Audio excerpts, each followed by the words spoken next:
Ya, assalamualaikum, halo semuanya. Selamat datang lagi di Ruang Developer. Jadi ini video pertama di playlist baru tentang Internet of Things dan Embedded System. Nah, ini bakal jadi salah satu playlist yang paling menarik, minimal paling menarik buat saya sendiri. Kenapa? Karena di playlist ini rencananya kita bakal coba bereksperimen-eksperimen, ngotak-ngatik, ngoprek-ngoprek komponen elektronik, terus ngoding-ngoding sedemikian rupa sehingga terciptalah atau jadilah teknologi yang super duper mega canggih yang berguna bagi diri sendiri, keluarga, nusa bangsa dan negara. Itu berlebihan sih. Nah, tapi disclaimer dulu sebelumnya. Jadi playlist ini bukan tipikal yang playlist tutorial gitu ya teman-teman ya. Kenapa? Karena uh, IoT atau embedded system ini bukan keahlian utama saya sebetulnya. Saya cuman yang hobi aja, tertarik aja. Emang demen buat ngoprek-ngoprek, ngerakit-rakit komponen elektronik, terus ngoding-ngoding programnya gitu ya. Nah ini knowledge atau pengetahuan saya di sini juga nggak yang advance banget gitu, nggak yang terlalu dalam gitu ya. Saya hanya tahu sedikit banyak dasar-dasarnya gitu.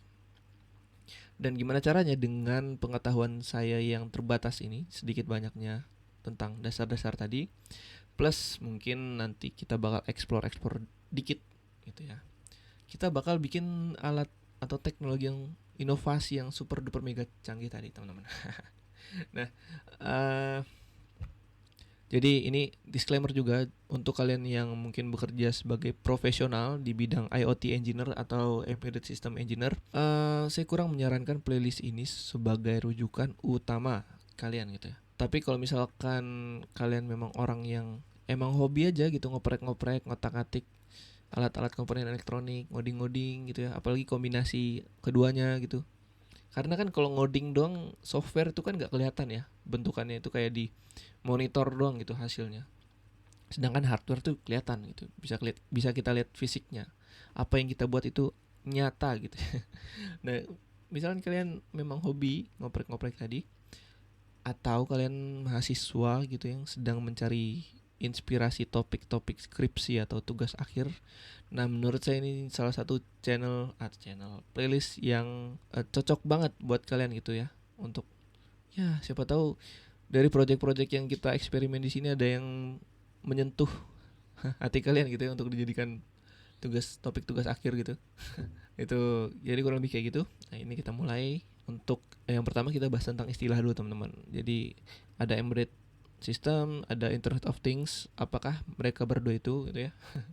Nah ini kalau embedded system, nah ini terjemahannya udah saya taruh di bawah, itu sistem tertanam. Kalau kalian mau cari istilah formalnya, ya kalian bisa searching sendiri lah ya, istilah uh, apa itu sistem tertanam. Nah itu kalian cari sendiri, kalian baca sendiri gitu. Nah di video ini saya bakal memberikan pandangan saya aja, asik pandangan. Nah jadi kalau menurut saya sendiri embedded system itu adalah kombinasi dari hardware. Hardware di sini itu adalah komponen-komponen elektronik tadi. Komponennya kayak apa sih? Nah ntar kita bahas lebih detail lagi teman-teman.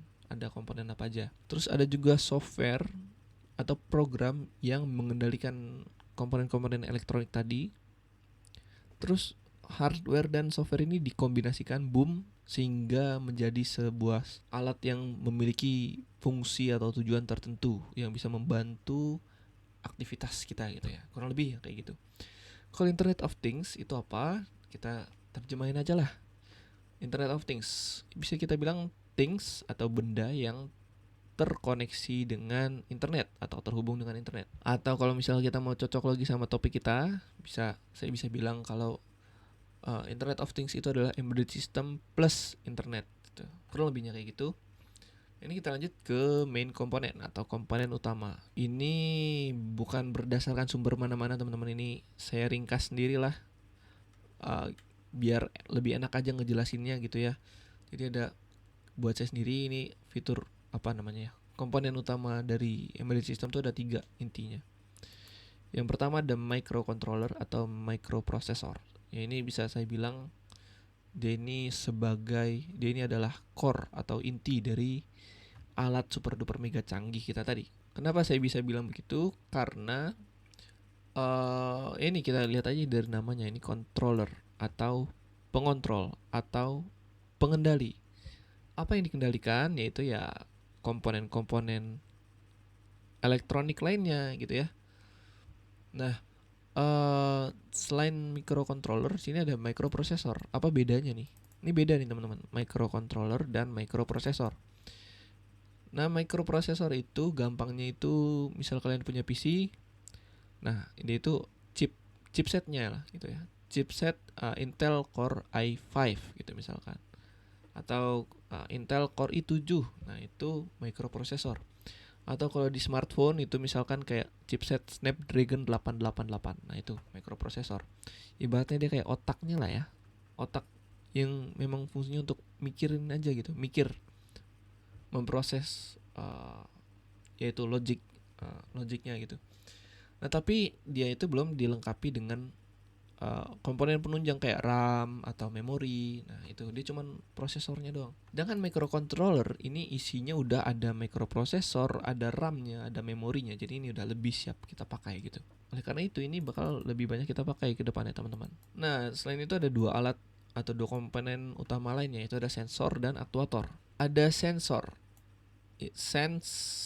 Nah, ini dari bahasanya udah sense ya. Sense ini kayak untuk merasakan lah. Jadi untuk merasakan tuh kan bahasa manusiawinya ya. Kayak misal kita punya indera gitu ya untuk merasakan informasi dari lingkungan. Misal indera penglihatan untuk melihat, ada mata gitu ya.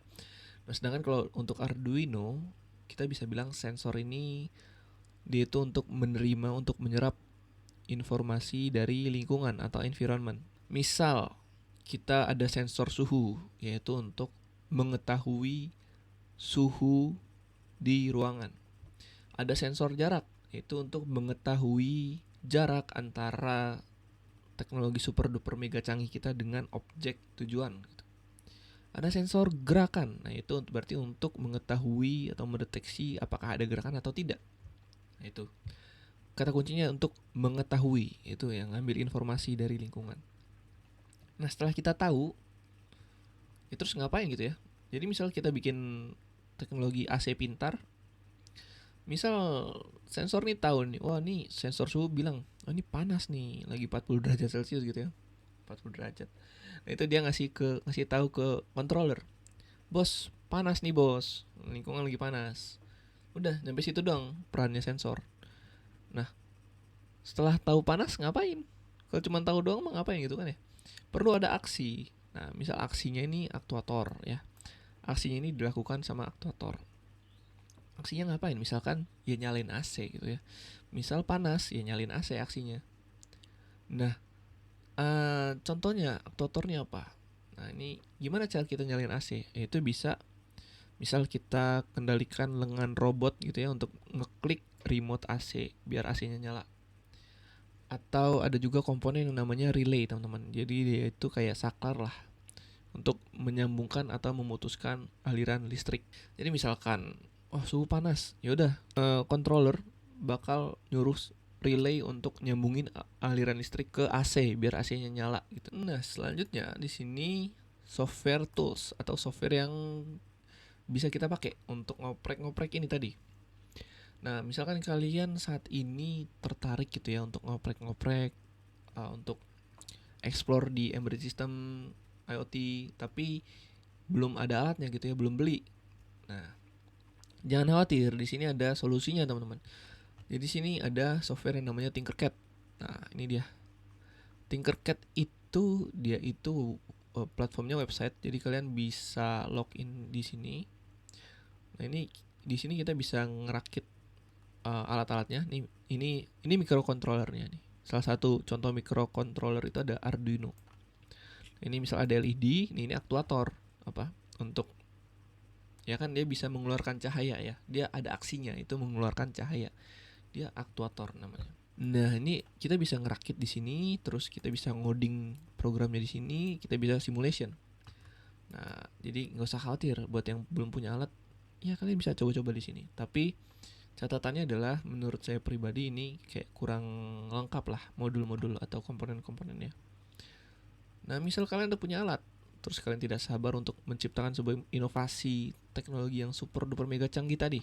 Nah, ini kalian bisa pakai yang namanya Arduino IDE untuk bikin programnya. Jadi kan kalau alat-alatnya kan fisiknya ini kan udah ada nih ya, kalian kan rakit secara manual gitu ya fisiknya. Nah, programnya kalian coding di Arduino IDE. Setelah programnya jadi, kalian compile lalu kalian upload ke alatnya tadi. Kayak gitu kurang lebih. Nah, ini project yang bakal kita kerjain. Project pertama nih saya kasih spoiler gitu ya. Project pertama bakal saya kerjain ini simple dulu aja teman-teman. Project super simple, yaitu smart lamp atau lampu pintar. Nah, ini fitur utamanya mungkin kalian tahu di film-film juga ada gitu ya. Jadi misal di sebuah ruangan, jadi kalau misalkan ruangan awalnya lampunya mati, terus ada orang masuk ke ruangan itu. Nah, karena ada orang, lampunya bakal nyala sendiri. Kenapa pintar ya? Karena lampunya bisa, wah ada orang nih, saatnya gue nyalain diri sendiri.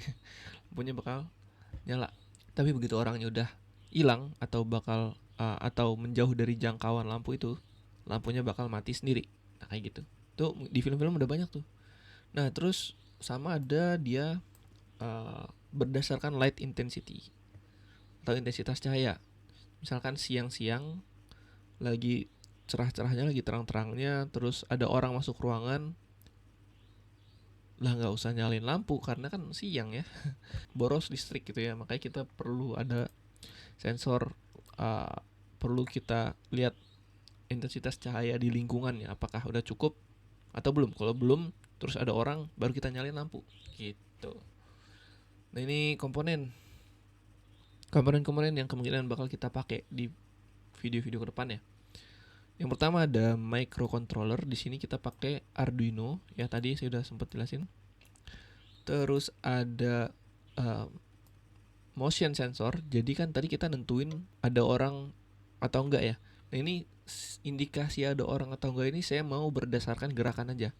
Jadi misal ada gerakan di situ di suatu ruangan, nah berarti itu indikasi ada orang, maka nyalain lampu. Kalau misalkan cahaya mataharinya kurang gitu ya, cahaya ruangannya kurang. Nah, misalkan nggak ada gerakan selama 10 detik, ya itu asumsinya udah nggak ada orang nih, atau orangnya bobo gitu ya, tidur. Matiin lampunya. Jadi indikasi berdasarkan gerakan. Selanjutnya ada light intensity tadi untuk mengukur intensitas cahaya di ruangan itu gitu. Terus ada aktuator. Aktuatornya apa?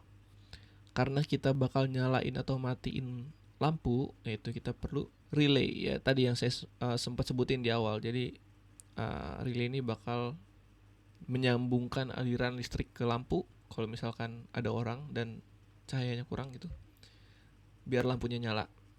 Nah, kalau kosong ruangannya, maka aliran listriknya diputus biar lampunya mati gitu. Ini untuk additional atau tambahan. Ada breadboard. Nah, breadboard nih tadi ini nih, persegi panjang ini nih, breadboard namanya. Gunanya untuk apa? Mungkin kalau kalian belum pernah lihat fisiknya, ini agak dikit bingung gitu ya. Apa ini gitu. Nah, ini bolong-bolong nih sebenarnya biasanya kita tusuk buat nusuk kabel jumper gitu ya. Jadi nih misal nih LED LED ini gini. Ini misal ada modul LED gini. Gitu, nih. Ini kan dia ada dua kaki gitu ya. Nah, ini kita tusuk di sini. Tek. Nah, ntar ada kabel jumper kita tusuk di sini. Nah, kayak gitu. Jadi dengan adanya breadboard ini kita bikin prototipenya itu kita nggak perlu nyolder. Tapi begitu produknya udah jadi, rancangannya udah bener, terus kita mau jual misalkan ya, kita harus solder, jangan pakai breadboard lagi gitu. Nah, selanjutnya di sini ada resistor. Dan ini fungsinya gampangnya itu untuk biar daya yang masuk ke komponen elektronik kita nih nggak over, biar nggak kegedean. Karena kalau kegedean nanti bakal lama-lama bisa rusak teman-teman komponen elektroniknya. Ini sebenarnya opsional sih. Tergantung komponen, ada yang komponen yang perlu, ada yang enggak. Terus selanjutnya tentu saja ada kabel ya dan power. Ya, ini untuk nyala atau matiin lampu ya kita perlu power dan kabel ya. Kecuali lampunya wireless ya. Nah, itu aja teman-teman. Untuk selanjutnya, nah nanti saya bakal di video selanjutnya saya bakal jelasin tentang ini sedikit Arduino, breadboard sedikit. Terus saya bakal jelasin modul-modul yang kita pakai. Kayak misal peer sensor untuk pendeteksi gerakan tadi, sensor gerakan. Gimana cara kerjanya peer sensor dan gimana cara pakainya. Terus light intensity sensor gimana cara pakainya. Nah, setelah kita tahu itu masing-masing, baru kita combine dan jadikan sebuah inovasi yang tadi super duper mega canggih. Jadi itu aja dulu untuk video kali ini. Misalkan kalian ada pertanyaan atau ada request kita bikin apa gitu kira-kira, komen aja di kolom komentar. Kalau menurut kalian playlist ini bermanfaat, di subscribe karena itu salah satu bentuk dukungan buat saya untuk mengembangkan terus channel ini. Nah, kurang lebihnya itu dulu. Assalamualaikum warahmatullahi wabarakatuh.